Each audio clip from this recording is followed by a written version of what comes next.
Well, we have two prepared speeches. Our first speaker has been a Toastmaster here for less than 1 year. She is a cleaner, and she is definitely on the fast track of our Toastmasters Club. She is working on project number 8. The objective of project number 8 is to use a visual aid to enhance her speech. And her speech is called Tips on Stage Presence. So please help me welcome Melody Bailey. Tips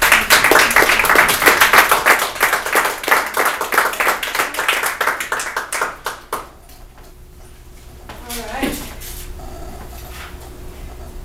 Thank you, Madame Toastmaster, fellow Toastmasters, and welcome guests. As you can see, I have a visual aid this evening. I have taken a couple of stage presence workshops, both through my vocal training and as a minister. I'm not going to sing to you tonight. You're safe. Don't worry about it. And this isn't plugged in. We're just pretending that it is. Some of the tips I've picked up have come in very handy in reducing my nerves with public speaking.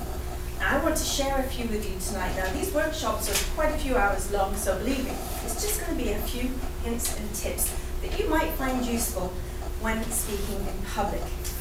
Tonight, we're going to talk about the microphone. There are many different types of microphone. You can have a unidirectional microphone, an omnidirectional microphone. You can have wired or radio. You can have handheld or hands-free. This is my vocal mic.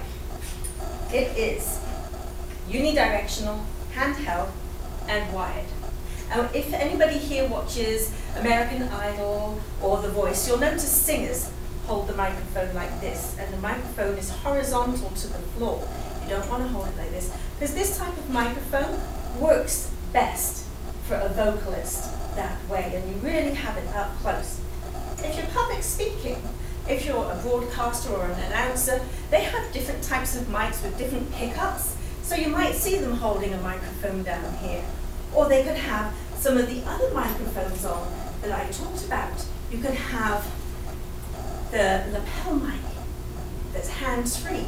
I use that when I'm on stage sometimes, or when I'm officiating at a wedding, because they want to hear what the vows are, what the ceremony is.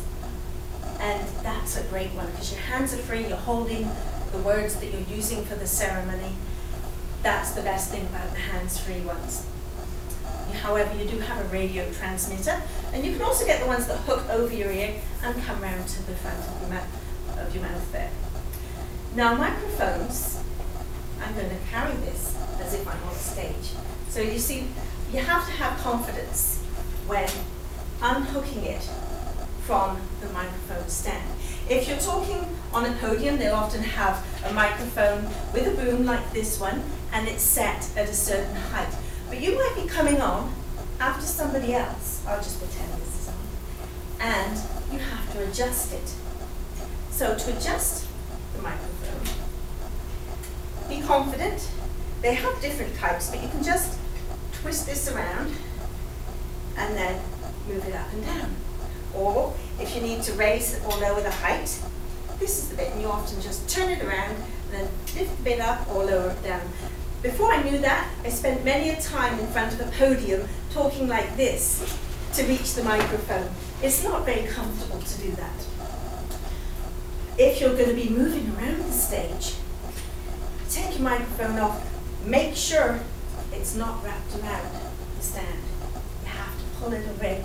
And then if you want to move around the stage, you want to move the microphone stand behind you. You grab it firmly with your hand facing the audience, especially if there's a boom on it, because it might wobble a bit. And you make sure you grab it underneath the adjustable portion, because otherwise you could drop it. If you lift that up and this isn't tight, boom, down it'll go. So you just move it behind you. Never turn your back on the audience for this part. And then you're free to move around, talk to people, move the microphone around a bit so that it's not always in one hand, so you can gesture.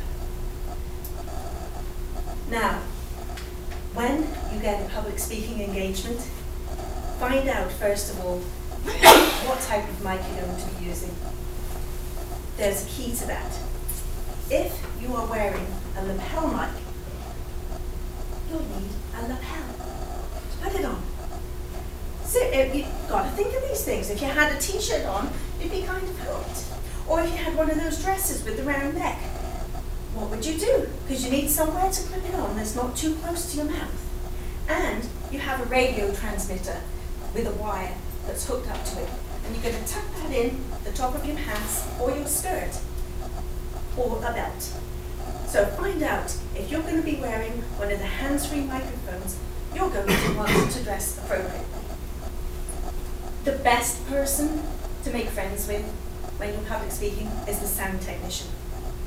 They control the sound, the volume, everything there. They'll help you with your microphone. They'll tell you how it works, where the on switch is, and they won't switch it on until it's the right time. So you don't have to worry about any of that. And if you hear yourself being too loud, don't start adjusting the microphone or moving the clip away. That is the sound technician's job. Another hint, if you're going to cough, turn away from the microphone. It will hurt people's ears. And another one that I learned from my vocal coach, your P's and your B's will pop in the microphone. And they will hurt the audience's ears. So you know what you want to do? Roll them. Peter, Piper, picked a pepper, pickled peppers. It's not easy to say normally, but when you roll them, you don't have that popping sound. That can hurt the audience's ears, and then they might tune out from what you're saying. These points are very important when public speaking with a microphone. If you only take away from these few points this evening, roll your P's and your B's, dress appropriately, and last but not least, have fun. Because believe it or not, people listen with their eyes. When I did vocal training, we had an evening where we all got up and performed. And I know I'm not the best singer. I could sing, but I'm not the best. So I knew I had to entertain them. So I got up there, I had some witty repartee before I spoke. I was very eloquent. And then I was entertaining with my song. I jigged around to the music. I smiled a lot. Some people were very nervous and they just stood there and said this. I got voted the most entertaining of the night. These are your takeaways from this evening. Thank you, Madam Toastmaster.